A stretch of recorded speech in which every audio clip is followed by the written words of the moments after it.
Hello everyone, welcome back to my channel ಅಮ್ಮನ ಅಡುಗೆ ಮನೆ. ಇವತ್ತು ನಾವು ಚಪಾತಿ ಜೊತೆಗೆ ಒಂದು ಪಲ್ಯನ ಮಾಡೋಣ ಅಂತ ಅಂದ್ಕೊಂಡಿದ್ದೀವಿ.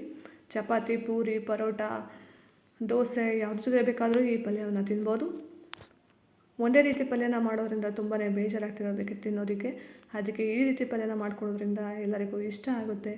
ಮಕ್ಕಳಿಗೂ ದೊಡ್ಡವರಿಗೂ ಎಲ್ಲರಿಗೂ ಕೂಡ ಇಷ್ಟ ಆಗುತ್ತೆ. ಬನ್ನಿ ಈ ಪಲ್ಯವನ್ನು ಯಾವ ರೀತಿ ಮಾಡೋಣ ಅಂತ ನೋಡೋಣ.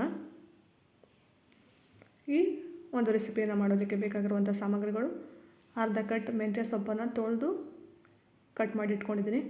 2 ಆಲೂಗಡ್ಡೆನ ಚೆನ್ನಾಗಿ ತೊಳೆದು ಬೇಯಿಸಿ ಸಿಪ್ಪೆ ತೆಗೆದು ಕಟ್ ಮಾಡಿ ಇಟ್ಕೊಂಡಿದ್ದೀನಿ. ಅರ್ಧ ಟೊಮೆಟೊ ತೊಗೊಂಡಿದ್ದೀನಿ. ಅಚ್ಚ ಖಾರದ ಪುಡಿ, ಅರಿಶಿನ ಪುಡಿ, ಧನಿಯಾ ಪುಡಿ, ಜೀರಿಗೆ, ಸಾಸಿವೆ, ಹಿಂಗು, 2 ಥರದ ಸಾಸಿವೆಗಳಿದೆ. ನಂತರ ಒಂದು ಬಾಣಲೆನ ಬಿಸಿಗೆ ಇಟ್ಟು 1 ಸ್ಪೂನ್ ಎಣ್ಣೆಯನ್ನು ಹಾಕೋಬೇಕು. ಎಣ್ಣೆ ಕಾದ ನಂತರ 1 ಚಿಟಿಕೆ ಹಿಂಗು,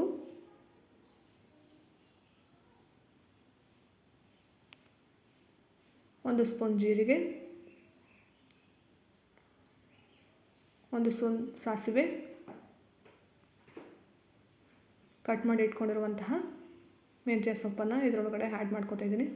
ಮೆಂತ್ಯ ಸೊಪ್ಪಿನ ಕ್ವಾಂಟಿಟಿ ಸ್ವಲ್ಪ ಕಡಿಮೆ ಇದೆ. ನಿಮಗೆ ಬೇಕಾದರೆ ಇನ್ನೂ ಸ್ವಲ್ಪ ಜಾಸ್ತಿ ಸೊಪ್ಪನ್ನು ಆ್ಯಡ್ ಮಾಡ್ಕೊಳ್ಳೋದ್ರಿಂದ ಇನ್ನೂ ತುಂಬ ಚೆನ್ನಾಗಿರುತ್ತೆ. ಬೇಯ್ತಾ ಈ ಮೆಂತ್ಯ ಸೊಪ್ಪು ಕಡಿಮೆ ಆಗಿಬಿಡುತ್ತೆ. ನಂತರ 1 ಸ್ಪೂನ್ ಅರಿಶಿಣದ ಪುಡಿ, 1.5 ಸ್ಪೂನ್ ಅಚ್ಚ ಖಾರದ ಪುಡಿ,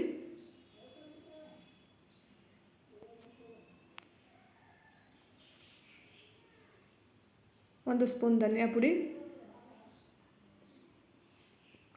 ಇಷ್ಟನ್ನು ಹಾಕ್ಕೊಂಡು ಮೆಂತ್ಯ ಸೊಪ್ಪು ಮತ್ತು ಮಸಾಲೆಯನ್ನು ಎಣ್ಣೆಯಲ್ಲಿ ಚೆನ್ನಾಗಿ ಫ್ರೈ ಮಾಡ್ಕೋಬೇಕು.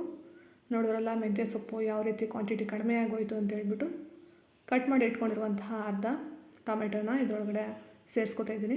ಇದನ್ನು ಕೂಡ ಚೆನ್ನಾಗಿ ಇದರೊಳಗಡೆ ಬಾಡಿಸ್ಕೋಬೇಕು. ಟೊಮೆಟೊ ಸ್ವಲ್ಪ ಸಾಫ್ಟ್ ಆಗಲಿ ಅಂತ ಹೇಳ್ಬಿಟ್ಟು 1 ಸ್ಪೂನ್ ಉಪ್ಪನ್ನು ಹಾಕೋತಿದ್ದೀನಿ. ಟೊಮೆಟೊ ಚೆನ್ನಾಗಿ ಸಾಫ್ಟ್ ಆಗಿದೆ. ಇದಕ್ಕೆ ನಾನು ಕಟ್ ಮಾಡಿ ಇಟ್ಕೊಂಡಿರುವಂತಹ ಬೇಯಿಸಿ ಕಟ್ ಮಾಡಿ ಇಟ್ಕೊಂಡಿರುವಂತಹ ಆಲೂಗಡ್ಡೆನ ಹಾಕೋತಾ ಇದ್ದೀನಿ.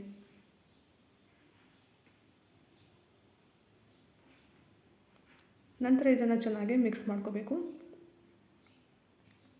ಇದಕ್ಕೆ ನಾವು ಜಾಸ್ತಿ ನೀರನ್ನು ಹಾಕೋ ಅವಶ್ಯಕತೆ ಇರೋದಿಲ್ಲ, ಯಾಕೆಂದರೆ ಮೆಂತ್ಯ ಸೊಪ್ಪನ್ನ ಎಣ್ಣೆಯಲ್ಲಿ ಫ್ರೈ ಮಾಡಿದ್ವಿ. ಹಾಗೆ ಆಲೂಗಡ್ಡೆನ ನೀರಿನಲ್ಲಿ ಬೇಯಿಸ್ಕೊಂಡು ಕಟ್ ಮಾಡಿ ಸಿಪ್ಪೆ ತೆಗೆದು ಇಟ್ಕೊಂಡು ಹಾಕೊಂಡಿರೋದ್ರಿಂದ ಇಷ್ಟು ನೀರನ್ನು ಆ್ಯಡ್ ಮಾಡಿಕೊಂಡ್ರೆ ಸಾಕಾಗುತ್ತೆ. ಯಾಕೆಂದರೆ ಮಸಾಲೆ ಮತ್ತು ಆಲೂಗಡ್ಡೆ ಇದ್ರ ಜೊತೆಗೆ ಬ್ಲೆಂಡ್ ಆಗಬೇಕಲ್ಲ, ಅದಕ್ಕೆ ಸ್ವಲ್ಪ ನೀರನ್ನು ಆ್ಯಡ್ ಮಾಡಿಕೊಂಡು 2 ನಿಮಿಷಗಳ ಕಾಲ ಬೇಯಿಸ್ಕೋಬೇಕು. ನೋಡಿ ಯಾವ ರೀತಿ ಬೆಂದಿದೆ ಅಂತ ಹೇಳ್ಬಿಟ್ಟು.